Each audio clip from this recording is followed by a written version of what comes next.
Shalom jemaat yang terkasih, kita berjumpa kembali di hari Sabtu 13 April 2024. Dan ini adalah perenungan kita yang terakhir di minggu ini. Dan tema yang akan kita angkat adalah karunia utama dan jalan lebih utama lagi. Bacaan kita terambil dari 1 Korintus 12 ayat 28 sampai 31. Demikian firman Tuhan.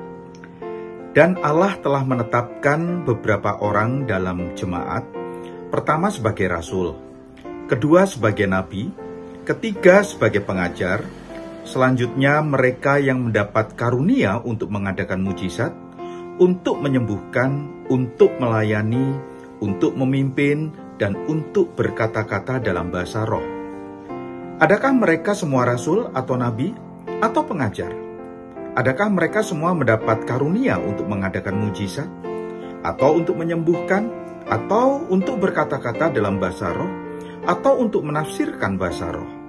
Jadi, berusahalah untuk memperoleh karunia-karunia yang paling utama, dan aku menunjukkan kepadamu jalan yang lebih utama lagi.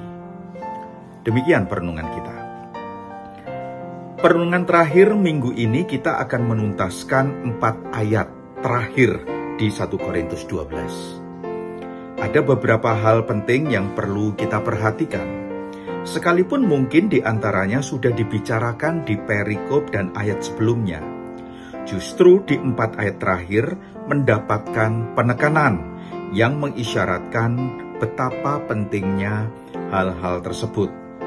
Antara lain, poin 1, Allah adalah Allah yang berkuasa dan berdaulat untuk memberikan karunia-karunia roh tersebut kepada siapa yang akan dipercayakannya. Poin 2, Ia adalah Allah yang bukan saja menetapkan, tetapi sekaligus menempatkan dengan tepat posisi di mana, mengerjakan apa, dan dilakukan oleh siapa. Ada rasul, ada nabi, ada pengajar, ada yang mengadakan mujizat, ada yang menyembuhkan, ada yang melayani, ada yang memimpin, dan ada yang berkata-kata dalam bahasa roh. Poin yang ketiga, sekali lagi keragaman karunia itu sungguh ada, penting, dan itu terjadi. Bukan semua harus menjadi rasul, atau nabi, atau pengajar. Semua posisi dan fungsi diisi dan dikerjakan dalam konteks perbedaan atau keragaman. Sekalipun selalu ada kemungkinan seseorang diberikan karunia atau talenta lebih dari satu. Kita bisa membandingkan dengan perumpamaan hamba-hamba yang menerima talenta dalam jumlah yang berbeda, yang tercatat di dalam Matius 25 ayat 14-30. Poinnya, bukan dalam hal jumlahnya, tetapi bagaimana ia mengatur dan mengembangkannya sebagai wujud tanggung jawab terhadap kepercayaan Sang Tuhan. Poin 4, diharapkan setiap kita memperoleh karunia-karunia yang paling utama, di mana istilah ini bukan merujuk pada jenis-jenis atau ragam karunianya, yang bisa menyebabkan adanya kelas atau kategori mana karunia utama dan bukan utama, mana yang penting dan mana yang recehan. Tetapi kata utama ini merujuk pada fungsi-fungsi yang penting dan seharusnya untuk melayani dan untuk memuliakan Tuhan, yang memberikan manfaat bagi umat, bagi jemaat, dan bagi sesama, yang digunakan untuk membangun tubuh Kristus. Silahkan bandingkan dengan 1 Korintus 14. Di sana kita temukan khususnya karunia-karunia roh untuk membangun jemaat. Poin 5. Karunia roh itu penting, namun akan lebih bermanfaat bila berada di dalam lingkup dan naungan kasih karunia Allah. Karunia roh itu penting, tetapi tidak akan bisa membangun jemaat bila tidak disertai dengan karakter Kristus yang harus ada di dalam diri sang penerima karunia. Mengapa?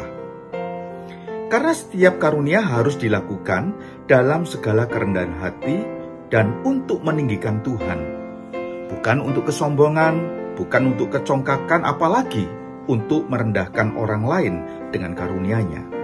Itulah sebabnya Paulus mengakhiri dengan perkataan, "Dan aku menunjukkan kepadamu jalan yang lebih utama lagi." Yang kita akan temukan jawabnya di pasal berikutnya, di dalam 1 Korintus 13 tentang kasih.